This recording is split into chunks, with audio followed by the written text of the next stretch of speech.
대전의 가장 교회에서 담임하고 있는 소정용 목사입니다. 오늘 오후에 저희 교회에서 행사가 하나 있어서 특별히 외부에서 손님들이 오는 행사가 있었어요. 다른 교회에도 이미 약속을 좀 왔으면 좋겠다고 했을 때 제가 거절을, 행사가 있어서 못 갑니다 했는데 소 목사님이 부탁을 해서 제가 같은 종씨라 거부도 못하고 그래서 제가 왔습니다. 교회에다가 그리고 외부에서 오시는 손님들에게는 양해를 구하고, 이게 희귀한 성씨들을 가지고 있는 하나님께서 이렇게 주셔서 연결을 해주셔서 오늘 이렇게 귀한 자리에 오게 되었습니다.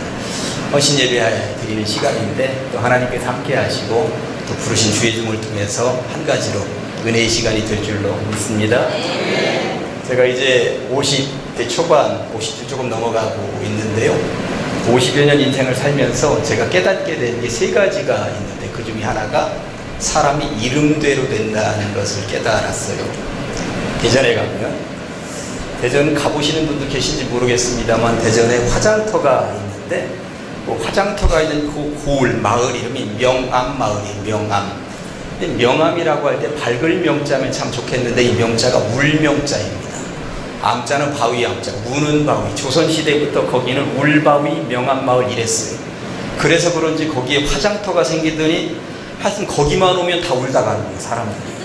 아, 이게 이름대로 되는구나 하는 생각이 들었는데 거기서 이제 한 줌의 재로, 그래서 그 납골된 모시는 곳이 어디에 있냐면 괴곡동이라고 하는 곳에 대전 시립묘지가 있어요. 괴자는 나무 목자에 귀신 귀자가 붙어있는 괴자입니다.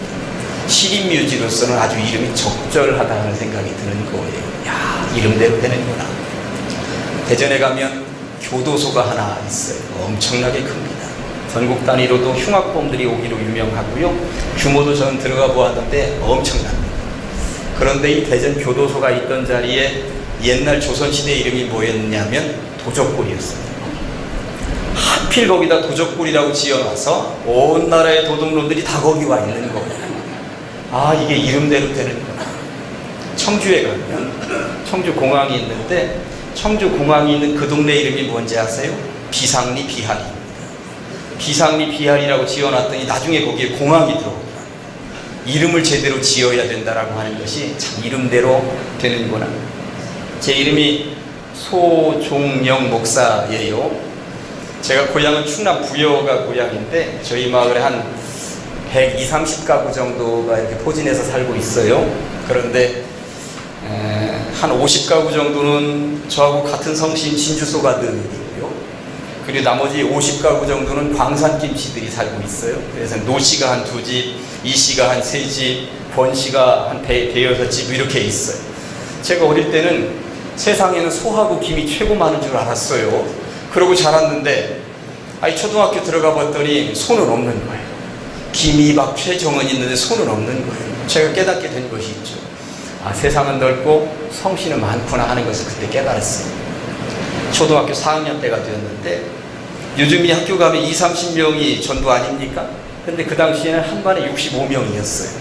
담임선생님이 뭔가 질문을 했는데 제가 그때 공부 조금 했거든요. 제가 안다고 손을 번쩍 들었어요. 서너 명의 아이들이 손을 들었는데 담임선생님이 저를 딱 지적하면서 야, 은매, 너 대답해봐. 그런 거예요. 그때부터 저는 물론 훌륭하게 아주 대답을 잘했습니다만 뭐가 하나 생겼냐면 별명이 하나 생겼습니다. 무슨 별명? 은매가 된 거예요. 목사님 죄송합니다. 제가 별명을 하나 남겨놓고 가게 생겨서 하여튼 제가 별명이 하나 생겼는데 은매가 된 거예요. 이름도 사라지고 성도 사라지고 만나는 아이들마다 전부 은매하고 선생님들도 만나면 은매하고 심지어는 교장 선생님까지 야, 너 은매라며 지나가면서 이러는 일이 발생했어요. 어느 날은 아이들이 하도 놀리니까 집에까지 4km 십리길이에요. 제가 학교를 다닐 때 집에까지 엉엉 울면서 집에 갔는데 저희 어머니가 이 펌프물 있는 데서 빨래하고 계시더라고요. 제가 어머니께 따졌습니다. 엄마는 하고 많은 성씨 가운데 왜 하필 소씨한테 시집을 오셔가지고 나로 하여금 이런 수모를 당하게 하십니까? 제가 그랬더니 우리 어머니가 하시는 말씀이 얘야, 나도 시집 오는 날 와보니까 네 아버지 소씨더라. 나도 살고 있으니 너도 그냥 살아라. 이게 바로 운명이니 어떻게 하겠니? 왜 살아야지 어떻게 하겠습니까? 그런데 제가 어느 날 은혜를 받고 보았더니 제 이름에 목사가 될 의미가 미리부터 담겨 있더라. 왜 그러냐면 이 소자가 깨어난다, 소생한다 하는 소자예요. 이 종자는 땡땡 친다 하는 종자예요. 영자는 영원하다, 길다 하는 영자예요. 제 이름을 합쳐보았더니 잠들어 있는 세상에, 죽어 있는 세상에 늘 깨어서 영원토록 종을 칠 사람이다. 그런 의미가 내 속에 있는 걸 발견하게 되었어요. 목사하기 잘했죠? 목사 안 했으면 이제 두부장사하고 있었어야 되는 거예요. 그런데 하나님이 저를 목사시키셨구나, 그 이름대로. 그래서 그 이름을 주셨구나 하는 생각이 드는 거죠. 제가 섬기는 교회는 가장제일교회입니다. 가장제일교회. 저희 교회도 한 5, 6년 전에 서울에 있는 목사님 한 분을 모셔서 이제 부흥회도 하고 그럴 때가 있었는데, 목사님이 내려오시면서 그랬다는 거예요. 교회 이름이 너무 이기적이다, 교만하다. 가장도 있고 제일도 있고 최상급이 2개나 있으니 둘 중에 하나만 쓰지. 가장교회든지 제일교회든지 그러지. 가장 제일이면 이게 너무 교만한 것 아니냐. 그래서 내려와 봤더니 우리 동네가 있는 그 마을 동이 가장동이에요. 가장동. 그러니까 여기는 운주에 있으니까 운주교회라고 이름을 지었던 것처럼 가장동에 있으니까 가장제일교회라고 이렇게 이름을 지은 거죠. 차라리 우리 교회가 교만한 게 아니라, 교만하다면 대전제일이 교만한 거고 충남제일이 교만한 거고 한국제일이 교만한 거지, 그냥 이 가장동에서나 제일이자 한 것은 굉장히 겸손한 거예요. 그런데 우리 교회는 이름을 그렇게 지어놔서 그런지 역시 가장 믿음 좋은 사람들, 제일 기도 많이 하는 사람들, 가장 헌신하는 사람들, 제일 봉사하는 사람들, 이름대로 가는구나. 저는 제가 오면서 운주라고 하는 이름의 뜻이 무엇일까 하고 찾아보았는데 이 이름의 뜻이 안 나오더라고요, 인터넷에. 그런데 어쨌든 운주 지역에서는 가장 이름나는 그러한 교회가 될 줄로 믿습니다. 이름대로 됐더라고요. 이름대로. 두 번째는 사람이 말한 대로 되더라 하는 것을 제가 깨닫게 되었어요. 민수기를 읽어보면 이스라엘 백성들이 특별히 정탐꾼을 이제 가나안 땅에 보내게 되는 것 아닙니까? 40일 동안 정탐하고 와라. 12명을 보냈는데 가서 10명이 보고하는 것과 2명이 보고하는 내용이 다르죠. 물론 그들이 보고 온 상황은 똑같았습니다. 땅이 기름지고 넉넉하더이다, 과일이 아주 풍족하더이다, 대단합니다. 그런데 다만 아쉬운 것이 있다면 그곳에는 엄청난 군사력을 가지고 있는 민족이 살고 있습니다. 10명은 그것을 보고 우리는 들어가지 못합니다. 그들이 보기에 우리는 메뚜기와 같습니다. 못 들어갑니다. 10명. 결국 어떻게 됐습니까? 못 들어간다 했던 사람들, 그리고 이 못 들어간다는 쪽에 표를 던진 사람들, 아무도 못 들어갔습니다. 말한 대로. 그런데 여호수아, 갈렙, 그들 보고 온 상황이 똑같았습니다. 엄청난 세력이 살고 있습니다. 군사력이 대단합니다. 그러나 하나님이 우리와 함께 하시면 우리는 이길 수 있습니다. 그들은 우리의 먹이, 밥입니다. 결국 이들은 들어가잖아요. 민수기 14장 28절에 보니까 네 말이 내 귀에 들린 대로 내가 그대로 너희에게 행하리라. 아멘. 네 말이 내 귀에 들린 대로. 너희들이 어떻게 기도하는가, 너희들이 어떻게 믿고 있는가, 너희들이 어떤 확신을 가지고 있는가, 그 말대로 내가 너희들에게 그대로 해주겠다고 하나님이 약속하고 계신 것 제가 읽으면서 어떠한 경우에도 부정적으로 기도해서는 안 되겠구나, 어떻게든 늘 축복하며 살아야 되겠구나, 어떻게든 사랑하며 살아야 되겠구나 하는 생각이 드는 거예요. 저도 몸이 아프신 분들이 계시면 병원에 이제 신방을 갈 때 권사님들하고 신방대원들하고 같이 가지 않겠습니까? 이 병원에 가면 누워 계신 분하고 잠깐 대화하고 그 몸에다가 손을 얹고 기도할 때에 있습니다. 그리고 어떤 때는 중환자실까지 막 가서 기도할 때도 있어요. 온갖 호흡기 이러한 것들 줄 매달려 있고 그렇죠. 제가 기도할 때 온몸에다 다 손을 대고 함께 기도합니다. 아멘 아멘 하면서 나을 줄로 믿습니다. 아멘 아멘 하면서 기도합니다. 그렇게 기도하고 엘리베이터 타고 내려와서 현관문을 나서는데 권사님 중에 한 명이 초를 칩니다. 목사님 어렵겠는데요, 이러는 양반이 하나 있는 거예요. 저는 아니 이제까지 기도할 때 옆에서 아멘 하는 건 도대체 뭐예요? 지금 기도가 하늘나라 하나님께 올라가지도 않았어. 지금 올라가고 있는데 옆에서 초를 치는 거야. 목사님 아무래도 어렵겠는데요, 이것은 뭐냔 말이에요. 왜 기도했어? 왜 아멘하고? 믿고 기도하면 그것이 될 줄로 믿고 끝까지 기다리는 것, 이게 기도, 이게 믿음 아니겠습니까? 그런데 간혹 살면서 기도한다 하면서도 새벽에도 기도하러 나오고 다양한 기도 시간에 나와서 열심히 기도해놓고 나가면서 마음으로는 어렵겠는데 이러는 사람들이 있더라라고 하는 것입니다. 네 말이 내 귀에 들린 대로 내가 그대로 너희에게 행하리라. 이 말씀 믿고 의지하면서 말한 대로 된다는 것, 그러니 긍정적으로 기도하시고 축복하며 사시기를 간절히 축원합니다. 첫 번째는 이름대로 된다고 그랬어요. 두 번째는 말한 대로 된다. 하나만 더 제가 말씀을 드리면, 제가 보니까 이 사람이 사람 마음대로 인생이 안 돼요. 여러분들 마음대로 되든가요? 집에서 아이들 길러보면 태어난 아이들 우유 줘보면 먹으랄 때 먹기를 합니까? 잘할 때 자기를 합니까? 학교 들어가면 내가 받아오라는 성적을 딸꾹딸꾹 받아오던 자식놈 있으면 한번 손 들어보세요. 하나도 없어요. 내가 원하는 대학에 들어가기를 합니까? 내가 원하는 배우자, 100% 원하는 배우자 데리고 왔다는 내 자식이 있으면 손 들어보세요. 아무도 없습니다. 어쩜 그렇게도 모자라고 내 성에 안 차는 짝꿍들만 데리고 오는지 모르겠다 하는 생각이 들어요. 내 마음대로 안 돼. 뭐가 그렇게 내 마음대로 안 되는지 모르겠어요. 버스 기다려보면 어쩜 그렇게 바로 앞에서 떠났고, 버스 기다려보면 한없이 안 오고, 택시 기다려보면 택시는 안 오고, 비가 올 때 비 안 오고, 비가 좀 그쳤으면 좋겠다 하면 비 펑펑 쏟아지고, 하여튼 그럴 때 있어요.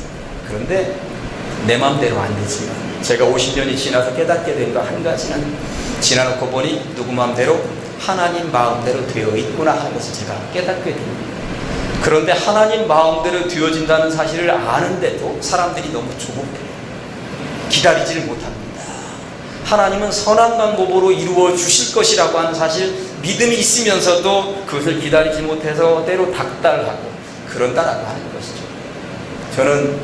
저도 자식들 길러보니까 이게 내 마음대로 안 되는데, 제가 그 뒤부터 깨달은 것이 있습니다. 내 마음대로 안 되지만 지나놓고 보니 하나님 마음대로 되는 것이니, 내가 자식들을 놓고 성적 가지고 공부 가지고 한 번도 뭐라고 한 적이 없습니다. 그러니까 신앙과 관련되어서는 어떻게든 내가 할 수 있는 방법 하지만 성적과 관련돼서는 그러니까 하나님이 알아서 길러주시더라라고 하는 거예요. 자식들 길러보면 자식을 위해서 부모가 할 수 있는 건 딱 하나밖에 없대요. 이름 지어주는 것.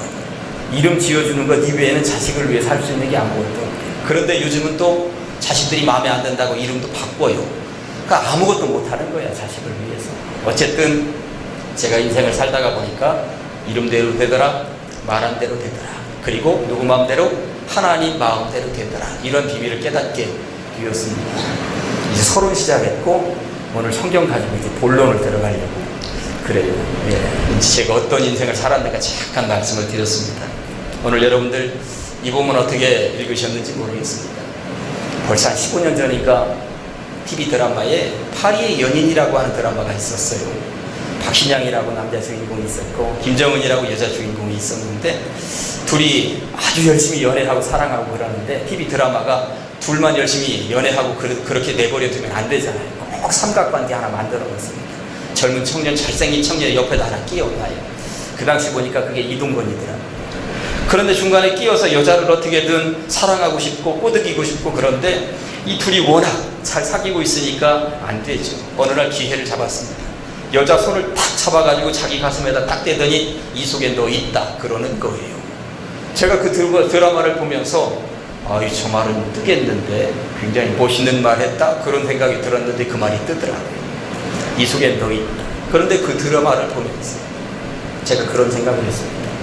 저 친구 속에는 저 여자가 있다는데 나는 이 속에 예수가 펄펄 살아뛰고 있는가?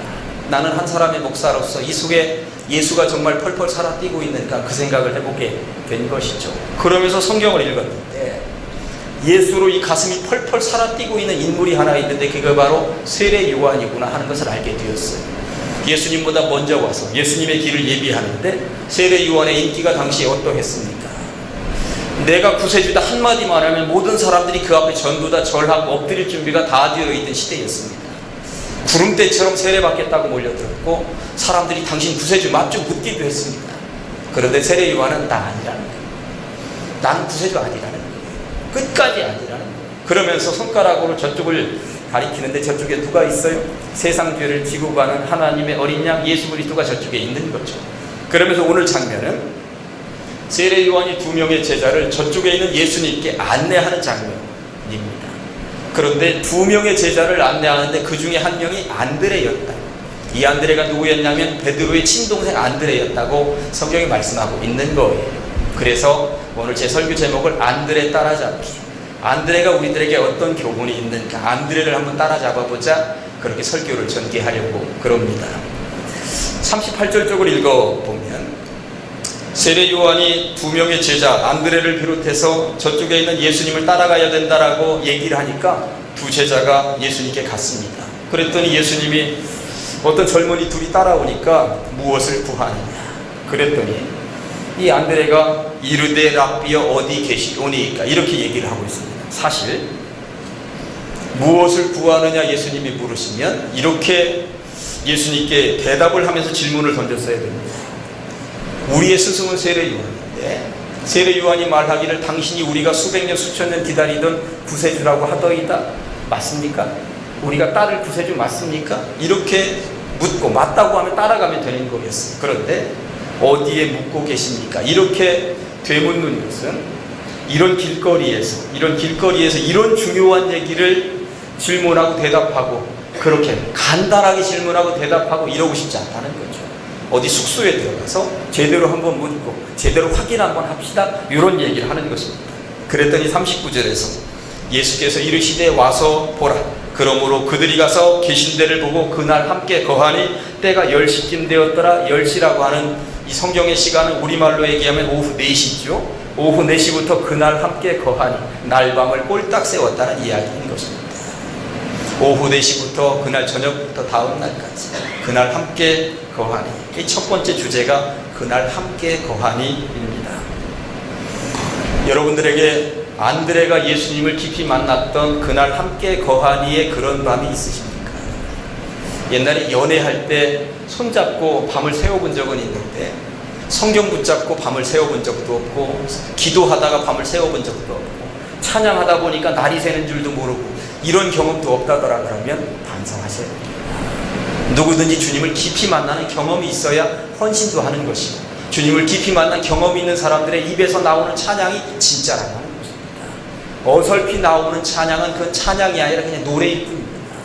그런데 주님을 깊이 만난 경험에서 우러나오는 찬양이 진짜 찬양이라고 하는 것, 진짜 헌신이라고 하는 것, 이것을 놓치시면 안 된다고 하는 것이죠. 어린 왕자라고 하는 그 동화가 있죠. 생텍쥐렐이 쓴 동화인데 어린 왕자가 여우를 만나게 돼요. 어린 왕자가 심심하니까 여우에게 우리 서로 친구하자 그랬는데 여우가 안 된다는 거예요.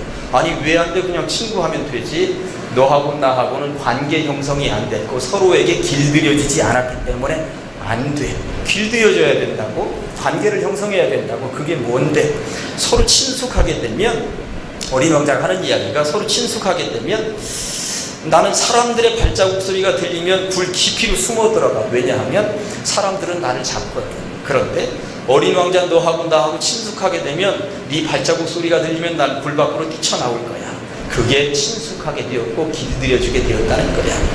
나는 이 고기를 먹지만 저 멀리 있는 밀밭에 있는 밀을 먹지는 않아. 밀가루로 만든 음식을 먹지는 않아, 여우가. 그런데 너하고 나하고 길들여지고 관계 형성이 되면 나는 저 밀밭을 보면 네 생각이 날 거야. 어린 왕자 너는 머리가 노랗잖아? 그러니까 밀밭을 보면 네 생각이 나는 거야. 이게 서로 길들여졌다는 것이고 관계를 형성했다는 거야. 저는 이 동화를 읽으면서 과연 우리는 예수님께 제대로 길들여지고 예수님과 제대로 관계를 맺고 있는가? 유행가 가사에 비가 오면 생각나는 그 사람, 이런 노래도 있더라고요. 그런데 성경을 읽으면 주님 생각이 나고, 반찬을 만들다가도 주님 생각이 나고, 구름 한 자락 보면서 주님 생각이 나고, 해가 뉘엿뉘엿 넘어가는 것을 보면서 주님 생각이 나고, 주님과 깊이 있는 관계를 맺으면, 주님께 길들여지면 어떤 상황에서도 주님을 놓칠 수가 없는 그런 관계가 된다는 거예요. 그런 관계가 되기 위해서 안드레가 오늘은 우리들에게 스승입니다. 그날 함께 거하니. 성경을 읽다가 보니까 나도 모르게 밤이 새고 있었다는 경험, 기도를 하다 보니까 시간이 이렇게 많이 간 줄도 몰랐네 하는 경험, 어느 날 운전하고 지나가는데 이 기독교 방송에서 나오는 찬양 소리가 너무 좋아서 나도 모르게 눈물을 쭉 흘리고 있는데 신호바뀐 줄도 모르고 있었더라는 경험. 그런 경험들이 나의 신앙의 자리를 만들고 있는 것은 아니겠는가. 오늘 찬양대원들 헌신 예배 드리고 있습니다만 앞에서 찬양하는데 참 좋더라고요. 저는 옆모습 뒷모습 보고 있는데 저분들이 신앙의 묵직한 내공에서부터 우러나오는 찬양을 하고 있구나. 사실 교회에서도 앞에서 마이크 잡고 찬양하는 사람들, 그리고 뭔가 찬양대에서 활동하는 사람들 그 얼굴을 보면 그냥 노래를 하는지 찬양을 하는지 얼굴에 다 쓰여 있거든요. 그러니까 노래만 하는 사람이 있고 깊이에서부터 우러나오는 찬양을 하는 사람들이 있습니다.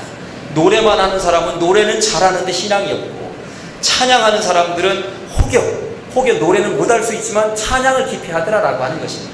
이것은 어디에서부터 나오는가? 그날 함께 거하니, 주님을 만난 경험, 주님을 깊이 체험한 경험, 여기로부터 나오더라라고 하는 것이죠.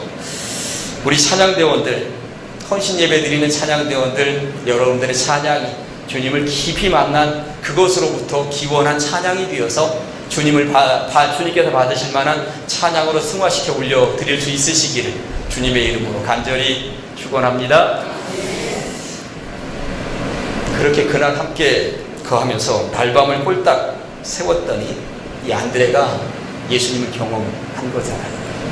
그날 밤에 어떤 일이 벌어졌을까 상상이 되십니까? 안드레는 계속 물었을 것입니다. 우리가 수백 년 수천 년 기다리던 구세주라고 하는 것, 구약에 예언되어져 있었던 구세주에 대한 이야기를 계속 물었을 겁니다. 예수님은 대답해 주셨겠죠. 그리고 날밤을 세운 이후에 안드레가 고백을 하는데 41절에 보니까 그가 먼저 자기의 형제 시몬, 베드로죠, 시몬을 찾아 말하되 우리가 메시아를 만났다. 내가 메시아를 만났다. 이 장면은 지금 신앙 고백을 하고 있는 장면입니다. 우리는 보통 마태복음 16장 16절 베드로가 고백하는 그 내용을 가장 으뜸으로 꼽습니다. 주는 그리스도시요 살아계신 하나님의 아들이시니이다. 이게 이전에도 없었고 이후에도 없을 최고의 신앙 고백이라고 꼽습니다만, 베드로의 신앙 고백보다도 한 발짝 앞에 베드로의 동생 안드레의 고백이 있었다라고 하는 것입니다. 우리가 메시아를 만났다. 내가 지난밤에 날밤을 꼴딱 세우면서 예수님하고 대화 나눠보았더니 수백 년 수천 년 기다리던 구세주가 바로 저분 예수님이시다. 이 고백을 남기고 있다는 것입니다. 앞에 진열되어 있는 음식은 먹어야 마시고요, 이 옷은 옷걸이에만 걸쳐 있으면 아무 의미 없습니다. 몸에 걸쳐야 마십니다. 서로 사랑하는 사람들이 있습니까? 사랑 고백해야 마시죠. 신앙도 고백해야 맛이 우러난다라고 하는 것입니다. 입을 열어서 부부지간에 사랑하지 않는데 사랑한다는 얘기 한번 해봐. 이 남자들 입이 잘 안 열려요. 사랑한다는 말 징그럽게 입이 안 열립니다. 이 입으로 고백하는 게 그렇게 어려워요. 교회에서도 다니는 학생들 보면 예수가 구주로 믿어지는가, 예수만이 구주라고 고백하는가, 이게 얼마나 중요한 것입니까? 고백되어지는 신앙으로 찬양을 할 때 진짜 찬양인 것입니다. 거듭 말씀드립니다만 신앙 고백이 우러나오지 않는 찬양은 그게 찬양이 아니라 그냥 노래일 뿐이라고 하는 것이죠. 예전에 가장 북쪽에 있는 마을이 신탄진이라고 있어요. 거기서 넘어가면 이제 청주로 넘어가게 되어 있죠. 신탄진에 가면 제 절친 친구 목사가 목회하고 있는데 교회를 개척한 지 한 20년 정도 되었어요. 이 친구 목사는 새신자가 들어오면 새신자를 뺏기지 않는 것으로 유명합니다. 그래서 개척에서도 교회가 계속 이렇게 성장을 했죠. 5주 교육을, 새신자들 5주 교육을 본인이 친히 시키고 5주가 끝나면 숙제가 하나 주어지는데 그 숙제가 뭐냐면 내일 월요일부터 토요일까지 만나는 사람 누구든지 한 명 이상에게 하루에 한 번 이상 나 예수 믿는 사람입니다 고백하는 게 숙제예요. 쉬울까요? 어려울까요? 이거 만만한 게 아닙니다. 교회에 나온 새신자가 이거 하는 게 만만한 게 아니에요. 어느 여자 청년이 교회에 이제 등록하게 되었고 5주 교육을 받았고 이 여자 청년에게도 이제 이 숙제가 주어졌습니다. 이 여자 청년이 학습지 선생이었는데 월요일이 가고 화요일, 수요일, 목요일이 갔는데도 입이 열리지 않는 숙제를 못했어요. 금요일이 되었습니다. 학습지 선생이니까 오후 3시, 4시쯤에 아파트 단지 돌아다니면서 초등학교 방과 후에 학교 끝나고 온 아이들 이제 다 집으로 가서 이제 공부를 시켜주는 거예요. 엘리베이터 버튼을 눌러놓고 엘리베이터가 내려오기를 기다리고 있는 거예요.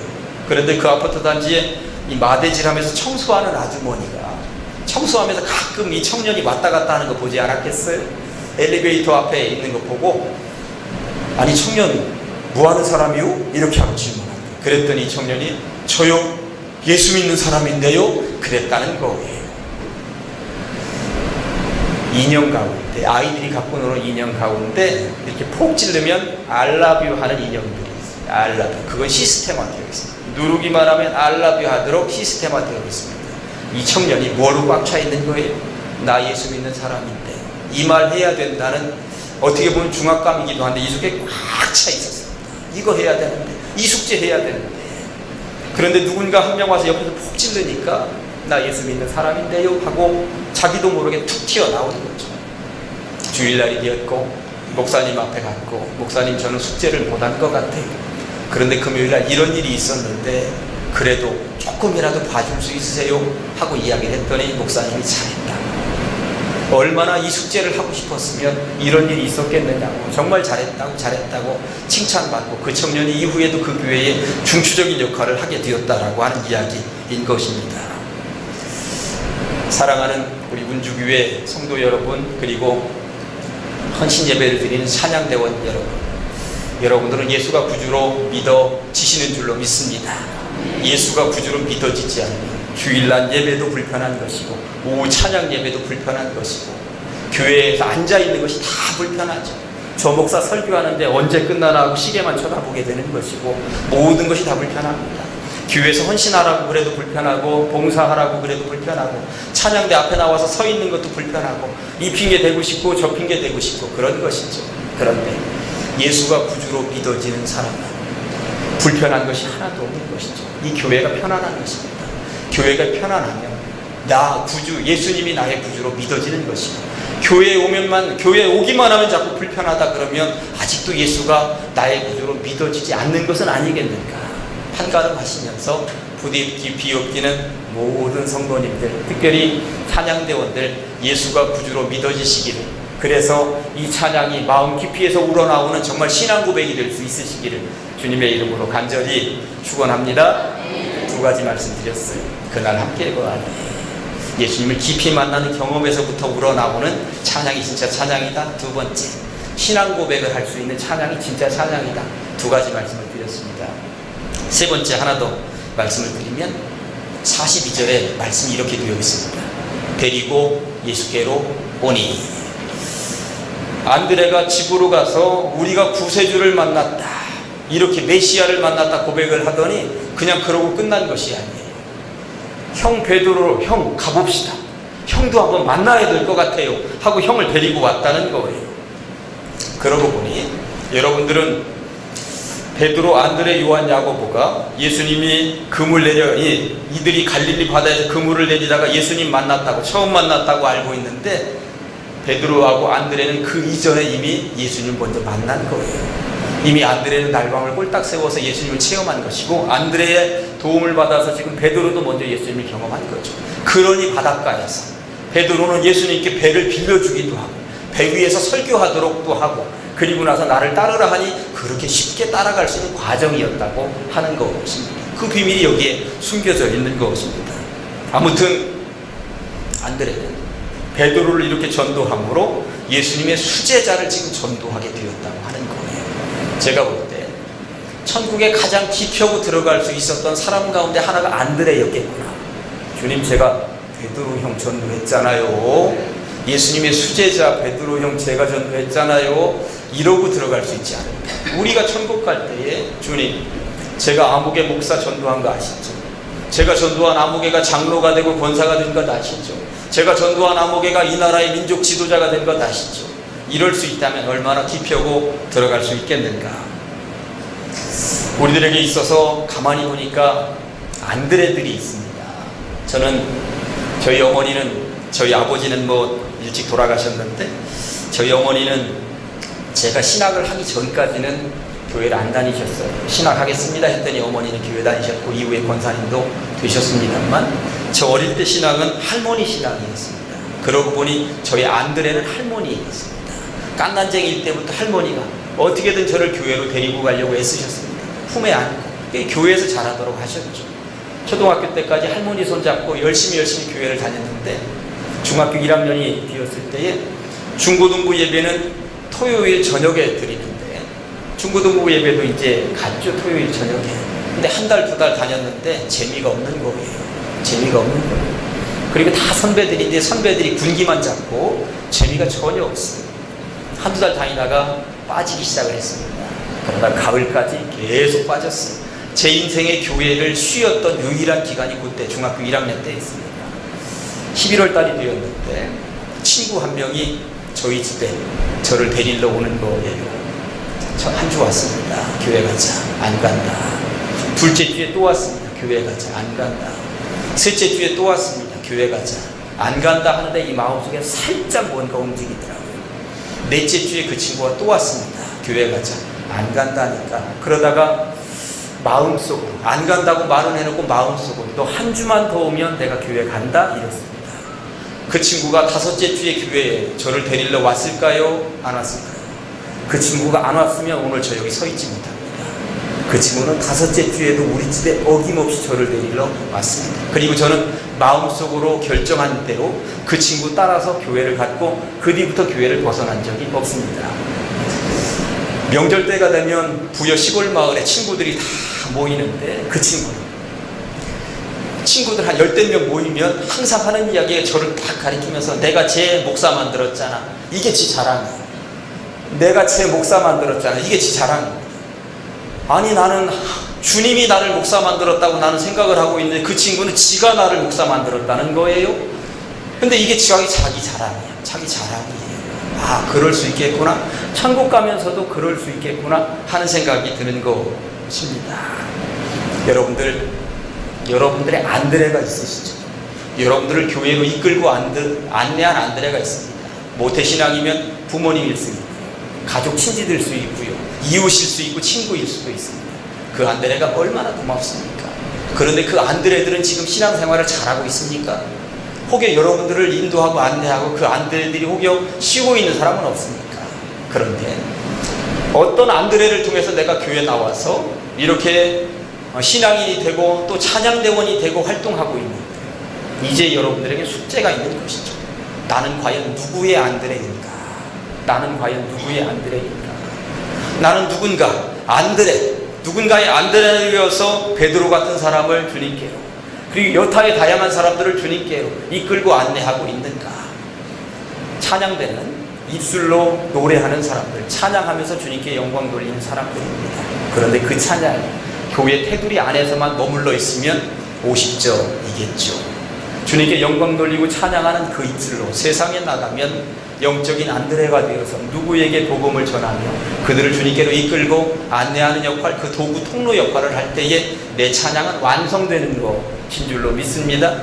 부디 비옵기는 주님께 찬양하는 찬양대원들 이 시기도 하겠습니다만 입술을 열어서 이곳저곳에 다양한 복음을 증거할 수 있는 입술이 되어 영적인 안드레로서 베드로들, 영적인 베드로들, 숨겨져 있는 베드로들을 끄집어내서 주님께로 이끌고 안내할 수 있는 그런 헌신자들이 다 되시기를 간절히 축원합니다. 이제 마무리할게요. 제가 3가지 말씀을 드렸어요. 그날 함께 거하리. 찬양은 주님 깊이 만난 경험에서부터 우러나올 때 진짜다. 2번째, 신앙 고백에서부터 우러나올 때 진짜다. 그리고 이 찬양을 교회 안에서만 하는 것으로 멈추면 50점이다. 밖에 나가서도 이 입술로 주님께 영광 돌리기 위해서 전도하는 입술이 될 수 있다면, 주님께로 이끌고 안내하는 입술이 될 수 있다면 이것을 통해서 이 찬양은 완성되는 것이다 라고 하는 것 굳건히 믿고 모든 성도님들이 그리 되시기를, 그리고 특별히 찬양대원들이 안드레를 잘 따라잡으시기를 주님의 이름으로 간절히 축원합니다. 기도하시겠습니다.